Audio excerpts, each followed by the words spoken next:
नमस्कार दोस्तों, दुर्गेश एकेडमी के चैनल पर आप सभी दोस्तों का हार्दिक अभिनंदन है। वंस अगेन फिर से बिहार बोर्ड क्लास 12 के सुपर फास्ट एक्सप्रेस सीरीज को मैंने शुरू किया है, जिसमें बायोलॉजी के वैसे एमबीबीआई क्वेश्चन को डील कर रहा हूं, जो एग्जामिनेशन बेसिस पर बहुत इंपॉर्टेंट क्वेश्चन होते हैं। सही है, उन क्वेश्चनों को मैं यहाँ लाया हूँ। आइए शुरू करने से पहले मैं फिर से कह दूं कि अगर आप हमारे चैनल पर नए हो तो कृपया इस यूट्यूब चैनल को सब्सक्राइब करना ना भूलें, बेल आइकन को प्रेस कर लें ताकि आने वाला नोटिफिकेशन आप तक आसानी से पहुंच जाए और आप इस वीडियो का लाभ ले पाए। सॉरी, आइए शुरू करते हैं हम लोग इस सुपर फास्ट एक्सप्रेस की सीरीज को लेकर चलते हैं। बायोलॉजी के सारे वैसे क्वेश्चन जो एमबीबीआई होते हैं और स्पेशली बिहार बोर्ड के बच्चों के लिए, जो मतलब बिहार बोर्ड के 12th बोर्ड की प्रिपरेशन कर रहे हैं, उनके लिए बहुत इंपॉर्टेंट रहेगा। आइए शुरू करते हैं। क्वेश्चन नंबर है पहला, देखते हैं हम लोग क्वेश्चन नंबर 1 क्या है। पहला क्वेश्चन 1 ये देखा गया है कि, कलम ले लेता हूं, यह है कि कॉपर्टी का कार्य क्या होता है। कॉपर्टी जो होता है एक मतलब यूटेराइन डिवाइस है। सही है, यूटेराइन डिवाइस है जिसको मतलब जो है लगाया जाता है, यूट्रस में लगाया जाता है। देखते हैं इसका ऑप्शन क्या है। मतलब अनचाहे गर्भ से रोकने के लिए जो है कॉपर्टी का प्रयोग किया जाता है। तो कॉपर्टी का कार्य क्या है, पहला दिया है युग्मनज निर्माण को रोकना। युग्मनज निर्माण जब तक सही स्पर्म ओवम से मिलेगा नहीं तब तक फर्टिलाइजेशन नहीं होगा, युग्मनज नहीं बनेगा, जायगोट नहीं बनेगा। सही है, गर्भधारण को रोकना, गर्भधारण होगा ही नहीं, संभव ही नहीं। निषेचन को रोकना, ये ऑप्शंस आपके गलत हैं, ये भी ऑप्शंस गलत। निषेचन को रोकना ये आपका ऑप्शन सही है। फिर है उत्परिवर्तन की जांच करना, म्यूटेशन की जांच करना, ये भी संभव नहीं होता, तो ये भी आपका ऑप्शन गलत है। ठीक है, तो आप ध्यान रखिएगा, कॉपर्टी जो है, कॉपर्टी का मुख्य कार्य है निषेचन को रोकता है। सही है, जो स्पर्म ओवम के साथ निषेचन होता है, फर्टिलाइजेशन का जो प्रोसेस होता है, नर युग्मक तथा मादा युग्मक का जो मिलन होता है, उसको ये रोक लेता है। कॉपर्टी इसका ये कार्य है। सही है, दिखाते से जैसे कॉपर्टी जो है किस तरह से एडजस्ट किया जाता है उसको भी देखते हैं हम लोग। चलिए देखते हैं अगला। ये देखिए सॉरी, ये देखिए गर्भाशय यूट्रस का फोटो दिया गया, ये बीच में देखिए कॉपर्टी है, ये जो आप देख रहे हैं ये कॉपर्टी। सही है, मतलब इस तरह से लगाया जाता है ये कॉपर्टी। देखे इस तरह से जो है ये कॉपर्टी का यूज किया जाता है। यूट्रस का फोटो दिखा गया है। सही है, ये यहाँ से जो है, यहाँ से ये आपका वेजाइना पोर्शन है। सही है, देख रहे हैं यहाँ लिखा हुआ वेजाइना, ये वेजाइना है और वेजाइना के ऊपर सर्विक्स होता है। इस भाग को हम लोग लगभग सर्विक्स कहते हैं, सर्विक्स रहता है। फिर इसके बाद यूट्रस होता है, यूट्रस। फिर ये कॉपर आईयूडी है, इंट्रायूटेराइन डिवाइस कहते हैं, यहाँ पर एडजस्ट कर दिया जाता है। जो इधर से मान लीजिए स्पर्म आने वाला रहता है, सही स्पर्म आएगा तो इसके दीवार को ये अंदर जाने ही नहीं देगा, अंदर नहीं जाएगा तो निषेचन फर्टिलाइजेशन प्रोसेस नहीं हो पाएगा। तो मुख्यतः इसका क्या काम है, स्पर्म के निषेचन को ये रोक देता है। ये इस तरह से कॉपर्टी को जो है एडजस्ट किया जाता है। ये मैं आपको दिखाया था कि आपको याद है कॉपर्टी किस तरह से काम करता है। चलिए देखते हैं अगला क्वेश्चन। कहता है जननांग मस्सा निम्नांकित में किसके द्वारा फैलता है। जननांग में जो मस्सा होता है, सही है, वो किसके द्वारा फैलता है। पहला दिया है हेपेटाइटिस ए, दूसरा लिखा है हर्पिस विषाणु, ट्राइकोमोनास, फिर दिया है पेपिलोमा वायरस। सही है, विषाणु के कारण। तो आप देखिएगा जो जननांग में जो मतलब मत्स्य हो जाते हैं, वर्ड्स कहते हैं, सेक्सुअल वर्ड्स हो जाते हैं, वो मुख्यतः देखिएगा हेपेटाइटिस आपका ये नहीं होगा, हेपेटाइटिस ये, ठीक है, आगे इसका डिस्क्रिप्शन भी दे रहा हूँ। हर्पिस विषाणु कैंसर के कारण होता है। सही है, तो ये भी इसका नहीं होगा। ट्राइकोमोनास वायरस ये भी आपका नहीं होगा। ये पेपिलोमा विषाणु जो है, ये पेपिलोमा विषाणु आपका सही आंसर है। जो जननांग में मस्सा होता है ना, तो मस्सा का मुख्य कारण है पेपिलोमा विषाणु, इसी की वजह से जो है मतलब मस्सा हुआ करता है जननांग में। सही है, दिखाते इसका डिस्क्रिप्शन, बाकी इसका क्या क्या है मैं दिखा रहा हूँ। जैसे कि यहाँ आप देख रहे हैं हेपेटाइटिस ए दिया है। सही है, तो हेपेटाइटिस या लीवर का संक्रमण करता है, यद्यपि यह आमतौर पर दूषित भोजन या पानी पीने से फैलता है, लेकिन यह यौन संपर्क के माध्यम से भी फैल सकता है। सही है, ये हेपेटाइटिस ये जो है, पहला तो ये हेपेटाइटिस संक्रामक बीमारी है, फैलता है। किसी को अगर हेपेटाइटिस हुआ तो उसके घर में भी जो है ये होगा, तो यौन संबंध के बनाने से भी फैल सकता है। ये हेपेटाइटिस ए के बारे में बोले। इसके बाद हर्पिस विषाणु जो है, हर्पिस सिम्प्लेक्स वायरस होता है, ये कैंसर पैदा करता है। ये जननांग या मुंह के छालों का कारण बनता है। सही है, छाले पड़ जाते हैं। यह एक आजीवन संक्रमण है, लेकिन दवाओं से इस पर प्रतिबंध किया जा सकता है, इसको हम लोग रोक सकते हैं। सही, ये दिया गया। इसके बाद आपका है ट्राइकोमोनास दिया गया, लेकिन ट्राइकोमोनास कहता है यह ट्राइकोमोनास वेजाइनलिस नामक परजीवी के कारण होता है। सही है, इसके कारण बहुत से सामान्य और मतलब और इलाज योग्य है। सही है, संभव है, आप समय पर अगर इलाज करवाएं तो इसका इलाज हो सकता है। ठीक है, इसके बाद अगला लिखा गया है, फिर यह पेपिलोमा विषाणु। कहता है पेपिलोमा विषाणु जो है ये, सॉरी, कलम आजा भाई। पेपिलोमा विषाणु है, सही है। ये इसी के कारण जो है मतलब जननांग में जो है सेक्सुअल वर्ड्स होते हैं, सही है। फिर दिया क्या लिखा, ह्यूमन पेपिलोमा वायरस, एचपीवी इसी को शॉर्टकट में कहते हैं। यह दुनिया भर में सबसे अम्यून संचारित रोग, संक्रामक रोग है, सही है। ये इसके कुछ प्रकार भी होते हैं, जननांग मत्स्य और कैंसर जैसे गर्भाशय ग्रीवा का कैंसर होना, सही है। सर्विक्स कैंसर भी इसका कारण बनता है, ये दिया गया का कारक बन सकता है, वही लिखा हुआ। इसके बचाव के लिए हम लोग एचपीवी का वैक्सीन जो होता है, ह्यूमन पेपिलोमा वायरस का जो वैक्सीन होता है उसको लेना चाहिए, सही है। इससे हम इस बीमारी से बच सकते हैं, ठीक है। तो ये 4 ऑप्शन, हेपेटाइटिस से, इसके बाद हर्पिस वायरस है, इसके बाद ट्राइकोमोनास दिया गया, ये है। इसके बाद ये पेपिलोमा विषाणु के कारण मैंने बोला था जननांग में जो है सेक्सुअल वर्ड्स होता है, सही है। मस्सा होता है, जननांग मस्सा होता है, ये इसका है। चलिए देखते हैं अगला क्वेश्चन की तरफ। अगला क्वेश्चन क्या है? अगला क्वेश्चन ये है, डीएनए पुनर्योग से ये पुनर्योग तकनीकी का उपयोग करता है। क्या उपयोग करता है? कहता है क्लोनिंग संवाहक के लिए होता है। क्लोनिंग संवाहक जो मतलब क्लोन तैयार किया जाता है उसके लिए किया जाता है। क्लोन आप जानते होंगे कि सही है, क्लोन जो है क्या किया जाता है, मेल और फीमेल से एक सेल निकाल कर, सही है, उसको टेस्ट ट्यूब माध्यम में डालकर, कल्चर माध्यम में डालकर टेस्ट ट्यूब में फिर से बड़ा किया जाता है, जिसके कारण क्लोन तैयार किया जाता है, ये हुआ। दूसरा आपका ऑप्शन दे रहा प्रतिबंधन एंडोन्यूक्लियेज, रेस्ट्रिक्शन एंडोन्यूक्लियेज एंजाइम तथा कहता है डीएनए लाइगेज का। रेस्ट्रिक्शन एंडोन्यूक्लियेज एंजाइम डीएनए को काटता से, और लाइगेज एंजाइम जो है कटे हुए डीएनए को फिर से जोड़ता है। इसके बाद यह जल विद्युत का कण संचलन, सही है। ये इनमें से सभी आपका ये टोटल सारे ऑप्शन सही है, सही है। मतलब आप देखिएगा डीएनए प्रयोग तकनीकी का उपयोग हम लोग जो है इन सभी कार्यों के लिए करते हैं। क्लोनिंग के लिए भी किया जाता है, रेस्ट्रिक्शन एंडोन्यूक्लियेज एंजाइम इसके लिए भी किया जाता है, लाइगेज के द्वारा एंजाइम को जोड़ने के लिए भी किया जाता है, और जेल इलेक्ट्रोफोरेसिस जेल होता है, इसके संचलन के लिए भी किया जाता है। इसका मतलब ये सारे ऑप्शन सही है, सही है।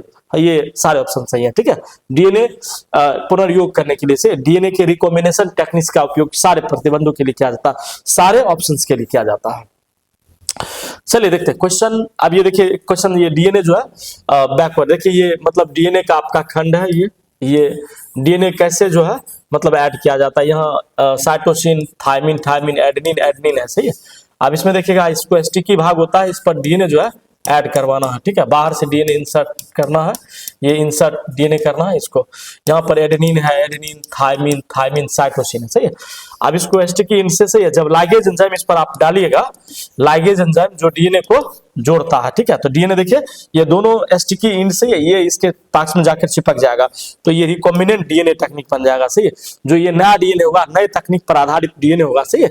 ये डीएनए नीचे बन जाता है, ठीक है। यहाँ पर जो है ये यहाँ पर रिकॉम्बिनेंट होता है, स्टिकी पोर्शन है जहां पर ये डीएनए एक दूसरे से चिपक जाता है, जिसको हम लोग कहते हैं रिकॉम्बिनेशन ऑफ या रिकॉम्बिनेंट ऑफ डीएनए, सही है। डीएनए का पुनर्योग होना, ये आपका दिखाया था, सही है। आप समझ जाइएगा। चलिए आगे बढ़ते हैं।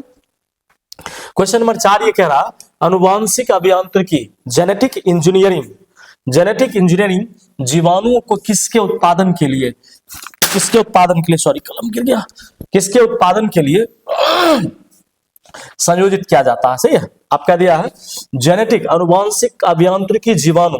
आप देखिएगा एक जीवाणु है, नाम है इकोलाई या इश्चेरिचिया कोलाई कहते हैं हम लोग, इश्चेरिचिया कोलाई।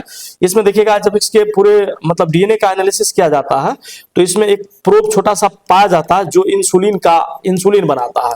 पहले के जमाने में क्या होता था, पहले के जमाने में जो इंसुलिन बनता था वो सुअर से तैयार किया जाता, तो वो इंसुलिन जब मनुष्य में प्रयोग किया जाता था, जो डायबिटिक पेशेंट होता था उनमें जब प्रयोग किया जाता था तो उनको स्पॉट लाइक स्ट्रक्चर जैसे कि एलर्जेन फैक्टर डेवलप कर जाते थे, उसके बॉडी में से मास्ट सेल डेवलप हो जाते थे, मास्ट सेल की वजह से एलर्जेन डेवलप करते थे और वो मतलब उसका प्रतिरोधी हो जाया करता था, बहुत ज्यादा हार्मफुल हुआ करता था, शरीर में जो है एलर्जी हो जाती थी। तो क्या किया गया, इस इश्चेरिचिया कोलाई चूंकि हमारे छोटी आंत में रहता है, तो इस इश्चेरिचिया कोलाई से इस कोलाई से क्या किया गया, एक इंसुलिन का डीएनए काट के अलग किया गया और इस इंसुलिन डीएनए को काट कर अलग करके फिर से इसका पीसीआर करवाकर इनसे मतलब अब मनुष्य पर दिए जाने वाला इंसुलिन बनाया गया, जो इंसुलिन मनुष्य के लिए काफी यूजफुल होता है। इसमें देखिएगा कोई एलर्जेन फैक्टर डेवलप नहीं करता और आसानी से इसका उपयोग किया जा सकता है। तो ये प्रोजेस्टेरोन रहा, इसके बाद आगे इंसुलिन दिया गया, फिर एस्ट्रोजन हार्मोन है, थायरॉक्सिन है, सही है। तो ये प्रोजेस्टेरोन, इसका भी ये गलत ऑप्शन है, अनुवांशिक अभियांत्रिकी द्वारा ये भी नहीं बना जाएगा। इंसुलिन ये आपका सही ऑप्शन है, इसमें मारना,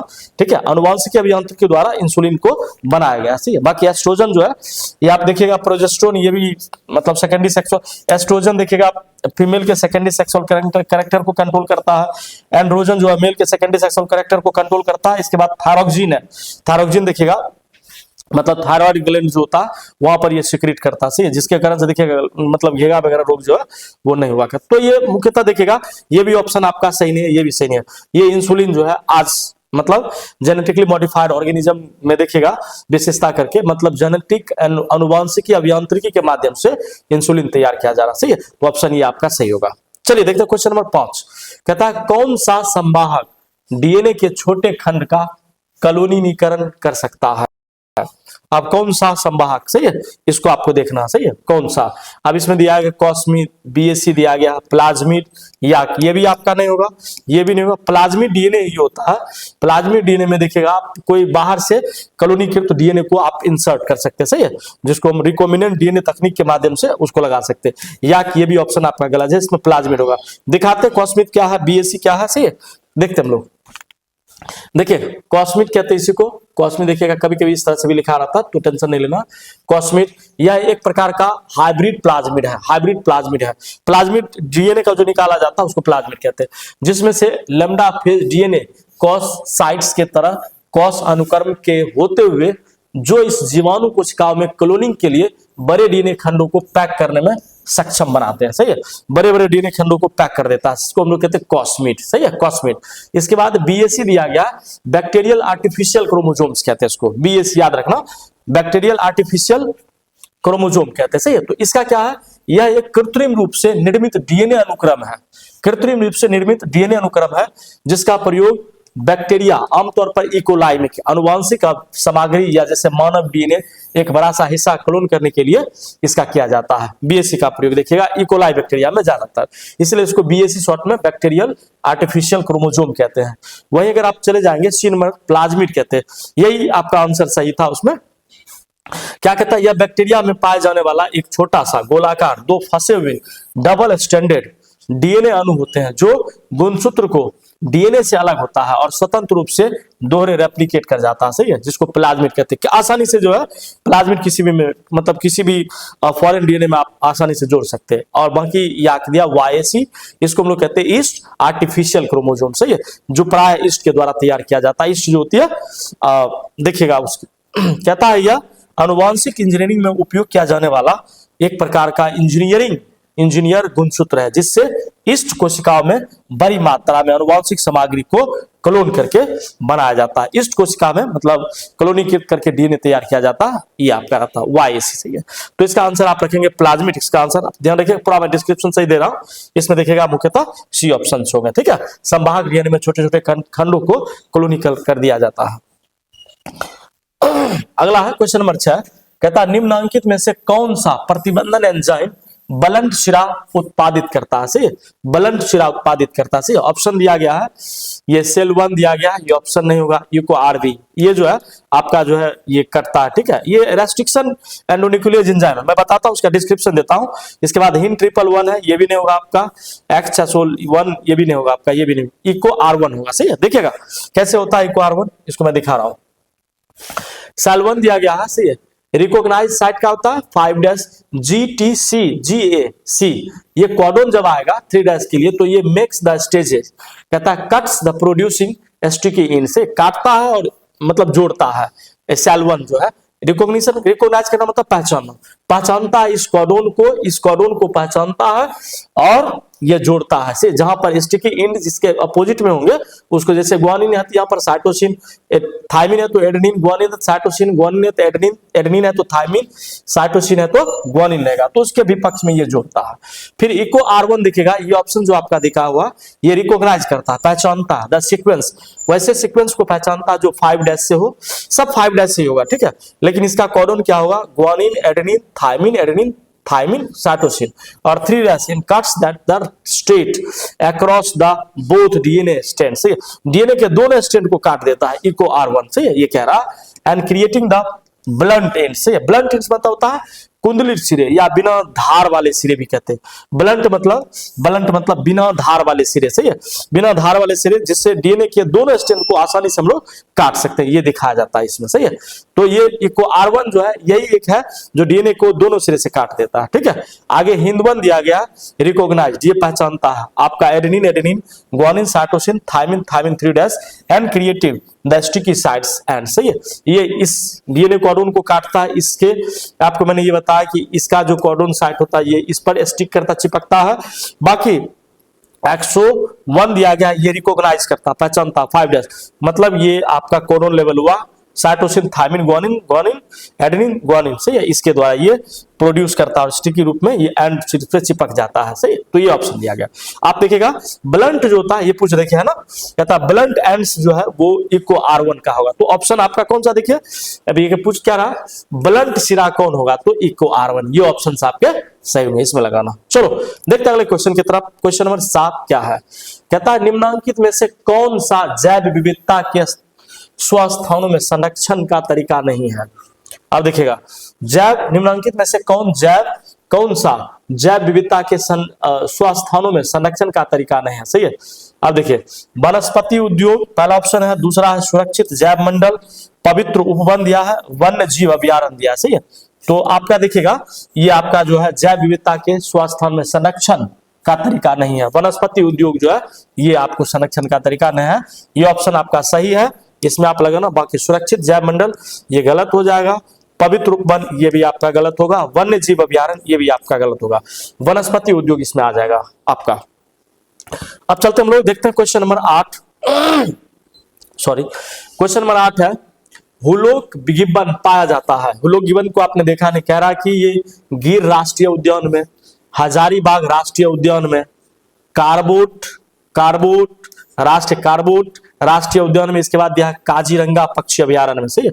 तो आप देखिएगा हुलोक जो गिब्बन जो है ये काजीरंगा पक्षी अभयारण्य में इसमें पाया जाता है। आपका गिर राष्ट्रीय उद्यान ये भी नहीं होगा, हजारीबाग ये भी ऑप्शन गलत है, कार्बेट होता से कार्बोट लिखा है, कार्बेट मतलब राष्ट्रीय उद्यान जो है इसमें भी नहीं पाया जाएगा। आपका काजीरंगा पक्षी अभयारण्य में ये पाया जाता है। हुलोक गिब्बन आपने देखा नहीं होगा, चलिए मैं दिखाता हूँ, बंदर की तरह ये रहता है, ये आप देखिए, ये आपका ये देख रहे हैं हुलोक गिब्बन है, ये सही है, ये हुलोक गिब्बन है, सही है, ये मतलब आपका वहां पाया जाता है। कहा मैंने बोला था, काजीरंगा पक्षी अभयारण्य में आपका ये पाया जाता है, ठीक है। बढ़ते अगले क्वेश्चन की तरफ देखते हैं। क्वेश्चन नंबर 9 ये कह रहा एंटीलॉप सिरविक्रा क्या है, कहता सुबेदा प्रजाति है, संकटग्रस्त प्रजाति है, विलुप्त प्रजाति है, गंभीर रूप से संकट प्राय प्रजाति है। आप देखिएगा एंटीलॉप जो है ये हिरन की जो एक प्रजाति होती है वो होती है, इसमें देखिएगा ये प्राय संकटग्रस्त प्रजाति है, सही है। सुबेदा प्रजाति नहीं, संकटग्रस्त प्रजाति है ये, सही है, इस प्रकार की प्रजाति है। ये देखिएगा विलुप्त प्रजाति, ये भी ऑप्शन, सुबेदा प्रजाति ये भी गलत होगा, संकटग्रस्त प्रजाति है। आप नहीं देखेंगे एंटीलॉप, चलिए मैं दिखाता हूँ एंटीलॉप कैसा होता है। ये देखिए प्राय ये एंटीलॉप शरीर काटती मतलब हिरन की ये देखिएगा संकटग्रस्त प्रजाति है, विलुप्त होने के कगार पर ये भी चला हुआ। देखते हैं क्वेश्चन नंबर 10 है। क्वेश्चन नंबर 10 ये कह रहा है कि मतलब रेड डाटा बुक में सूचीबद्ध प्रजातियां कौन कौन सी है। रेड डाटा बुक पुस्तक जो देखेगा उसमें जो है प्राय मतलब सुबेद, आपत्तिग्रस्त, कहता है संकटग्रस्त, ये सभी आ जाएगा। मतलब हर एक चीजों का अध्ययन जो है रेड डाटा बुक में बेसिकली ये देखिएगा संकट प्राय जो जीव विलुप्त हो गए, सही है, इन सारे जीवों का जो है मतलब अध्ययन जो है रेड डाटा बुक में की जाती है। क्वेश्चन पूछेगा आपको रेड डाटा बुक में क्या जाता है। क्वेश्चन नंबर 10 आइए देखते हैं हम लोग। कहता है विश्व संरक्षण दिवस मनाया जाता है।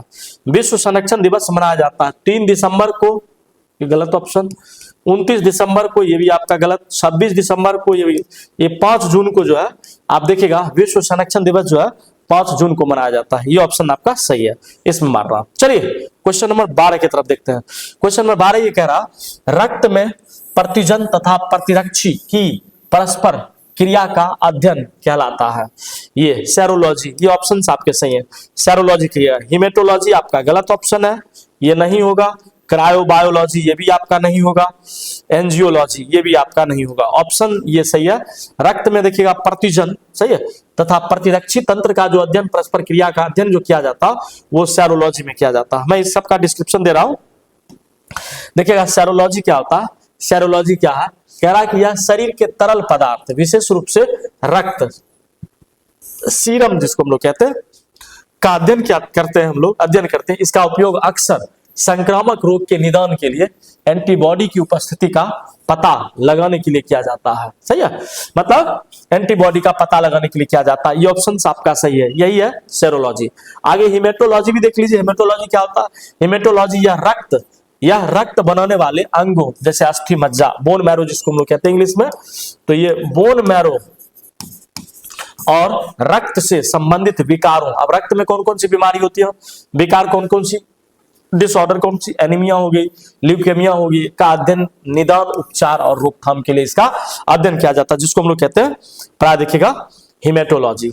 अगला है क्रायोबायोलॉजी। क्रायोबायोलॉजी से ये देखिएगा, यह बहुत कम तापमान, अत्यधिक ठंड के जीवित जीवों के पर पड़ने वाले, क्या बोल रहा हूं, यह बहुत कम तापमान और अत्यधिक ठंड के जीवित जीवों पर पड़ने वाले प्रभावों का अध्ययन करता है, इसके लिए ये कहता है। फिर कहता है इसमें ऊतक और कोशिकाओं के संरक्षण के लिए एक ठंड का उपयोग भी शामिल होता है। ठंड जो है वो पड़ती है तो उसका अध्ययन, जैसे कि क्रायो प्रिजर्वेशन, हम लोग इसको उदाहरण में लेते हैं, क्रायो प्रिजर्वेशन। सही है, मतलब कोशिका या ऊतक में ठंड संरक्षण के लिए जो है ठंड का उपयोग किया जाता है, तो उसके अध्ययन के लिए हम लोग इसको कहते हैं क्रायोबायोलॉजी।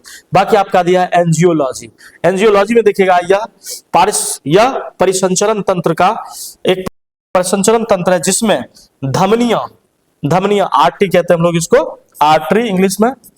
इसके बाद देखिएगा आपका सिरा आ जाता है वेन, इसको आप वेन कहिएगा। लसिका लिम्फ वाहिका आ जाता है, ये लिखा हुआ, और इन रोगों जैसे शामिल किया गया जिसका अध्ययन किया जाता है, तो इसको हम लोग कहते हैं एंजियोलॉजी। चाहे आर्टरी का अध्ययन करें, वेन का अध्ययन करें, वेसल्स का अध्ययन करें, इन सब का अध्ययन करना कहलाता है एंजियोलॉजी। सही है, सारे चारों टॉपिक्स को ध्यान रखिए, अगर इसमें से भी क्वेश्चन पूछा जाएगा तो आप इसको भी बताइएगा। चलते देखते, अगला क्वेश्चन ये पूछा जा रहा, क्वेश्चन नंबर 13 ये कह रहा है कि मतलब कुष्ठ रोग किसके कारण होता है। सही है, दिया गया पहला option TMV, tobacco Mosaic virus. सही है, जो खैनी के पत्ते पर, तंबाकू के पत्ते पर पाया जाता है, ये ऑप्शन ये नहीं होगा। इसके बाद दिया साल्मोनेला द्वारा। सही है, साल्मोनेला टाइफी भी होती है, टाइफाइड होता है, बुखार, ये भी पकड़ता है, ये भी ऑप्शन सही नहीं है। माइकोबैक्टीरियम लेप्री, इसी के कारण से लेप्रोसी होती है, कुष्ठ रोग, लेप्रोसी कहते हैं इंग्लिश में, लेप्रोसी कुष्ठ रोग, माइकोबैक्टीरियम लेप्री। एक होता है माइकोबैक्टीरियम ट्यूबरकुलाई, इसकी वजह से टीबी, क्षय रोग होती है। सही है, ये कुष्ठ रोग पूछ रहा है, ध्यान रखना, क्षय रोग मतलब टीबी होती है, क्षय रोग आप क्या कहोगे, टीबी होती है। सही है, टीबी, ठीक है, ट्यूबरकुलोसिस कहते हैं, टीबी ट्यूबरकुलोसिस। इसके बाद कुष्ठ रोग में देखिएगा लेप्रोसी होती है, जिसमें मतलब अंग जो है सेल टूट टूट कर गलना शुरू हो जाता है। सही, तो वो लेप्रोसी धर लेती है। और इसके बाद दिया मोनोस्टिमा द्वारा। सही है, ये भी आपका गलत ऑप्शन है। सही है, तो कौन सा, कुष्ठ रोग जो है मुख्यतः माइकोबैक्टीरियम द्वारा होता है। कुष्ठ रोग जो है मुख्यतः किसके द्वारा, माइकोबैक्टीरियम लेप्री जो होता है जीवाणु, उनके द्वारा होता है। देखिए इसका डिस्क्रिप्शन भी मैं दिया हूं, नहीं दिया हूं डिस्क्रिप्शन, कोई बात नहीं। सही है, तो इसको ध्यान रखिएगा। चलिए क्वेश्चन नंबर 14 ये कह रहा है कि निम्नांकित में से कौन सा विषाणु जनित रोग का एक जोड़ी है। अब इसमें से विषाणु जनित रोग मतलब जो विषाणु द्वारा प्रभावित होता उसके जोड़ी को खोजना है। सही है, पहला दिया है एड्स HIV के कारण। सही है, विषाणु है। सिफिलिस, सही है, सिफिलिस है, ये भी नहीं होगा, ये जीवाणु हो जाता। खसरा देखिएगा आपका ये भी विषाणु के द्वारा, रेबीज जो है ये भी विषाणु के द्वारा होगा। टेटनस टाइफाइड दिया है, ये जीवाणु के द्वारा होता है। ये काली खांसी तथा क्षय रोग, सही है, ये भी आपके जीवाणु की वजह से होगा। तो इसमें ऑप्शंस कौन आएगा, खसरा जो है आपका ये सही ऑप्शन होगा। खसरा तथा रेबीज जो है प्रायः यह विषाणु जनित रोग को सुमेलित करता है, मतलब ये जोड़ा बनाता है इसका, ये ऑप्शन से होगा। बाकी ये ऑप्शन गलत, ये भी आप टेटनस तथा टाइफाइड ये भी आपका गलत होगा। दिखाते उसका डिस्क्रिप्शन, देखिए एड्स मैंने क्या लिखा, वायरस के द्वारा होता है, HIV के द्वारा, किसके द्वारा, ह्यूमन इम्यूनोडेफिशिएंसी वायरस, तथा सिफिलिस आपका दिया बैक्टीरिया द्वारा। सिफिलिस जो है महिलाओं में यौन संचारित रोग है, सिफिलिस ये बैक्टीरिया के द्वारा होता है। तो ये भी सुमेलित नहीं मिल पाया, दोनों को अलग अलग प्रकार के रोगजनक वायरस और बैक्टीरिया के कारण होता है। सही है, ऑप्शन सही है। खसरा देखिएगा वायरस, और रेबीज भी वायरस, मैंने आपको बोला था ना, ये ऑप्शन आपका सही होगा। खसरा जो ये भी विषाणु द्वारा, रेबीज भी विषाणु द्वारा, दोनों रोग वायरस से होता है। जैसे रूबेला वायरस के कारण देखिएगा खसरा, और रेबीज वायरस के कारण जो है रेबीज पकड़ता है, इसके कारण ये धरता। तो ये ऑप्शन आपका बी ऑप्शन सही था उधर। बाकी सी ऑप्शन दिए टेटनस, ये बैक्टीरिया के द्वारा होता है, तथा टाइफाइड जो है ये भी बैक्टीरिया के द्वारा होता है। सही है, ये दोनों जीवाणु देखिएगा। क्लोस्ट्रीडियम टेटानी जो होता है ये टेटनस के कारण रहता है, ये बैक्टीरिया है इसका। बाकी आप देखिएगा टाइफाइड, सैल्मोनेला टाइफी जो होती है इसके कारण टाइफाइड बुखार होती है, सही है, तो ये पकड़ता है। दोनों का दोनों पूछ रहा है विषाणु, यहाँ जीवाणु है दोनों। इसके बाद काली खांसी बैक्टीरिया तथा क्षयरोग बैक्टीरिया जो है ये दोनों बीमारियां भी जीवाणुओं के द्वारा होती है, जैसे कि दिया गया बोर्टेला पेट्रुसिस ये दिया है, और माइकोबैक्टीरियम ट्यूबरकुलोसिस जो मैंने पहले भी बोला है कि जीवाणु ये टीबी के कारण होने वाला कारण होता है, सही है। तो ये आपका काली खांसी बैक्टीरिया, क्षय रोग भी आपका बैक्टीरिया से हुआ। तो आप सबसे सटीक आंसर आपका कौन सा होगा, विषाणु को जोड़ने वाला, सुमेलित करने वाला खसरा और रेबीज नामक होता है, सही है, इसको ध्यान रखना आपको। चलिए बढ़ते अगला क्वेश्चन देखते हैं। अगला क्वेश्चन क्या पूछा जा रहा है, अगला क्वेश्चन है 15, क्वेश्चन नंबर 15 पूछा जा रहा, पूसा शुभ्रा एक किस्म है। पूसा शुभ्रा ये मत समझना, पूसा सही है वो कृषि रिसर्च केंद्र है, सही है, उसके वजह से ये पकड़ लिया। पूसा शुभ्रा जो है किस्म है, सही है, गेहूं का, गलत है, गेहूं का किस्म नहीं है। फूल गोभी का ये कॉलीफ्लावर से, फूल गोभी का, ये ऑप्शन आपके सही है। मिर्च का भी नहीं होगा, ये भी गलत ऑप्शन है। पत्ता गोभी ये भी आपका गलत है, सही है। फूल गोभी का जो है पूसा शुभ्रा एक फूल गोभी का किस्म है, सही है, जो मतलब आधुनिक तकनीक के द्वारा तैयार किया गया है। क्वेश्चन नंबर 16 कह रहा है बिना निषेचन के पौधों का उत्पादन किसके द्वारा किया जाता है। बिना निषेचन के पौधों का उत्पादन किसके द्वारा किया जाता है। देखिएगा ऑप्शन दिया गया ग्राफ्टिंग, ये ऑप्शन गलत होगा। ग्राफ्टिंग में देखिएगा निषेचन कोई जरूरत नहीं, पौधे से डायरेक्ट जो है, मतलब ग्राफ्टिंग में देखिएगा एक पौधे रहता, पौधे के तने से आप इसको कहीं से काट लो, सही है, इसको बांध दो ग्राफ्टिंग करके, फिर से इसको लगा दो कहीं, सही है, ये लग जाएगा, इसको लगा दो। कोई निषेचन इसमें, ग्राफ्टिंग निषेचन का कोई मतलब ही नहीं है, गलत हो जाएगा। प्रत्यारोपण, इसको उठा के प्रत्यारोपित करना, ये भी सेम इसी प्रोसेस में। कार्य प्रवर्धन, सही है, कार्य प्रवर्धन, सही है, कार्य लिखा गया यहाँ कायिक होगा, कायिक प्रवर्धन से वेजिटेटिव रिप्रोडक्शन कहते हैं, सही है, यही ऑप्शन आपका सही है। बाकी ए और बी दोनों, ये भी गलत, ये भी गलत, ये भी गलत, सही है।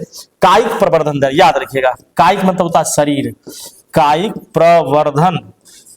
प्रवर्धन के द्वारा जो है मतलब बिना निषेचन पौधे का उत्पादन किया जाता है, ये ऑप्शन आपका सही होगा। ठीक है, चलते हैं अगले क्वेश्चन की तरफ, देखते हैं अगला क्वेश्चन क्या है, थोड़ा तेजी से तो देखते हैं। चलिए अगला क्वेश्चन की तरफ चलते हैं।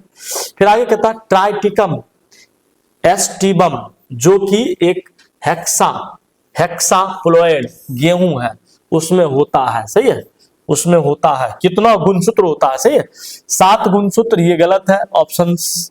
14 गुणसूत्र, ये भी गलत है, 14 नहीं, 30 गुणसूत्र, ये भी गलत है। आपका देखिएगा 42 गुणसूत्र पाया जाता है जो ट्राइटिकम एसिटिवम होता है, सही है, गेहूं की ये मतलब गेहूं की ये प्रजाति है, गेहूं का साइंटिफिक नेम जो होता है ट्राइटिकम एसिटिवम होता है, सही है।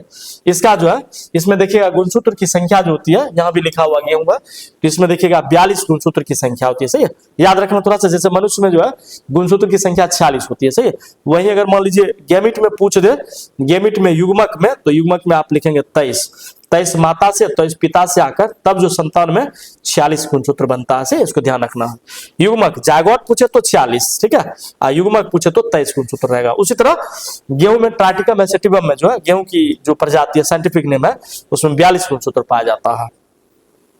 चलिए देखते हैं क्वेश्चन नंबर 18, कहता है शरीर में एडीए उत्पादक का स्थल है। एडीए उत्पादक का स्थल है शरीर में। एडीए का मतलब होता है एडिनोसिन डिएमिनोज से, एडिनोसिन डिएमिनोज से ये ब्लड प्लाज्मा, लिम्फोसाइट, ओस्टाइट्स, एरिथ्रोसाइट, सही है, ये गलत है आपका, ये लिम्फोसाइट, ये ऑप्शन ब्लड प्लाज्मा नहीं होगा। शरीर में एडीएस का जो उत्पादन करता है वो लिम्फोसाइट करता है। देखिएगा T4 लिम्फोसाइट या टी लिम्फोसाइट कह लीजिए, T4 लिम्फोसाइट ने, T4 लिम्फोसाइट में वो एचआईवी में फिर एड्स में काम करेगा, तो ये लिम्फोसाइट होता है, ये ऑप्शन आपके से। ब्लड प्लाज्मा ये गलत होगा, ऑस्टियोसाइट्स ये भी गलत होगा, एरिथ्रोसाइट्स ये भी आपका गलत होगा। देखिए शरीर में एडिनोसिन डिएमिनेज, इसी का शॉर्ट में एडीए कहते हैं, नामक एंजाइम का उत्पादन मुख्य रूप से लिम्फोसाइट में, कौन सा लिम्फोसाइट, टी लिम्फोसाइट में होता है, जो प्रतिरक्षा प्रणाली के श्वेत रक्त कोशिका WBC व्हाइट ब्लड सेल्स जो है, और यह सभी मानव प्रतिरक्षा तंत्र सबसे ज्यादा WBC में, यह सभी मानव उत्तकों में पाया जाता है, लेकिन लिम्फॉइड जो है वह प्रणाली में इसका स्तर सबसे अधिक होता है। लिम्फॉइड प्रणाली में जो प्रतिरक्षा प्रतिक्रिया के लिए आवश्यक होता है, सही है, तो ये लिम्फोसाइट है, सही है। तो एडीएस उत्पादन के लिए सबसे ज्यादा अच्छा सा स्थल लिम्फोसाइट होता है। ये लिम्फोसाइट बनता है बोन मैरो में। लिम्फोसाइट कहां बनेगा, बोन मैरो में, याद रखिएगा। बोन मैरो में। बोन मैरो देखिएगा इस तरह से हड्डी रहती है, इस तरह से हड्डी के अंदर जो है बोन कैविटी होती है, इसी के अंदर ये बोन मैरो बनता है, अस्थि मज्जा बनता है। ठीक है, इसको ध्यान रखना। चलिए क्वेश्चन नंबर 19 देखते हैं। क्वेश्चन नंबर 19 क्या कह रहा, कहता है क्वेश्चन नंबर 19 A1 एंटीट्रिप्सिन है, A1 एंटीट्रिप्सिन है, अल्फा 1 मतलब एक एंजाइम है, गठिया के लिए एक एंजाइम है, गठिया के लिए इलाज के लिए प्रयुक्त होता है। गठिया मतलब आर्थराइटिस, उसके लिए प्रयुक्त किया जाता है। ये भी ऑप्शन गलत, ये भी गलत है। सी ऑप्शन यहाँ है, एक एंटासिड है, सही है, एंटासिड, ये भी आपका गलत है। वात स्फीति के इलाज के लिए प्रयुक्त होता है, ये ऑप्शन सही है। अल्फा 1 जो है एंटीट्रिप्सिन है, इसका उपयोग वात स्फीति के इलाज के लिए किया जाता है, सही है। चलिए डिस्क्रिप्शन देखते हैं। कहता है वात स्फीति, ये क्या है, इम्फाइसेमिया कहते हैं, इम्फाइसेमिया कहता है के इलाज के लिए ब्रोंकाडायलिटिस इनहेल्ड करना, सही है। ब्रोंकोडायलिटिस मतलब होता है ब्रोंकस को फैलाना, करेजा। इसके बाद कहते हैं कार्टिकोस्टेरॉइड्स, ऑक्सीजन थेरेपी, फुफ्फुस पुनर्वास, एल्वुला, ये पल्मोनरी रेहब दिया है। और गंभीर मामलों में ब्रोंकोस्कोपिक लंग वॉल्यूम रिडक्शन BLVR कहते हैं, या सर्जरी जैसी दवाइयां और प्रक्रियाएं उपयोग की जाती है, सही है, ब्रोंकोडायलेटर के लिए, सही है। ये तो जिनका उद्देश्य रहता है सूजन कम करना, सांस लेने में आसान होना, आसान बनना, सांस आसानी से ले सके, ठीक है। दम्मा पेशेंट में अक्सर देखिएगा वो मतलब सिकुड़ जाता है, जिसकी वजह से सांस लेने में दिक्कत होती है। तो स्थिति को बिगड़ने में से रोकने के लिए, हालांकि इसका कोई पूर्ण इलाज नहीं है, सही है। स्थिति से मतलब बिगड़ने के लिए उसको कर सकते, उपयोग करिए एंटीट्रिप्सिन को, लेकिन इसका अभी तक कोई इलाज नहीं है। एंटीट्रिप्सिन देखिए एक और उदाहरण दिए, अल्फा 1 एंटीट्रिप्सिन या AAT हम लोग कहते हैं, लीवर यकृत में बनने वाले एक प्रकार के प्रोटीन है, सही है, जो फेफड़े को नुकसान पहुंचाता है। इसका भी फेफड़ा से, इसका भी रिलेशन फेफड़ा से, सही है, नुकसान पहुंचाता है। खास करके न्यूट्रोफिल इलास्टेज नामक एंजाइम से होता है, सही है, जो संक्रमण से लड़ते हुए फेफड़ों के इलास्टिन को तोड़ सकता है, और इसकी कमी से फेफड़ा और लीवर की बीमारियां जैसे COPD और सिरोसिस इनको लोग कहते हैं, ये हो जाती है। लीवर में बीमारियां होती है सिरोसिस, सही है, तो वो हो जाती है, सूजन बहुत ज्यादा हो जाता है, इन्फ्लामेशन बहुत ज्यादा होती है, तो ये ऐसे हो जाते हैं एंट्रिप्सिन के कारण, सही है। ये डिजीजेस अस्पादिप्टी में देखिएगा प्राय ब्रोंकाइटिस वगैरह से, ब्रोंकाइटिस देखिएगा ब्रोंकस जो है वह सिकुड़ जाते हैं, तो उसको मतलब सांस लेने में तकलीफ होती है, तो इस कंडीशन में जो है अस्फीति दीप्ति का प्रयोग किया जाता है, वात स्फीति दीप्ति कहते हैं, उसको ध्यान रखिएगा। चलिए बढ़ते अगला क्वेश्चन की तरफ। क्वेश्चन नंबर 20 है, कहता हाइब्रिडोमा किसके लिए कार्यरत है, सही है, कायिक संकर के उत्पादन के लिए, कायिक संकर के उत्पादन के लिए, कैंसर कोशिकाओं को मारने के लिए, B-C ऑप्शंस वहां चले गए हैं, थोड़ा सा ध्यान रखिएगा, कोई नहीं, यहां लिख दिया, प्रतिजैविक के संश्लेषण के लिए, मोनोक्लोनल प्रतिरक्षी के संश्लेषण के लिए, यही सही है।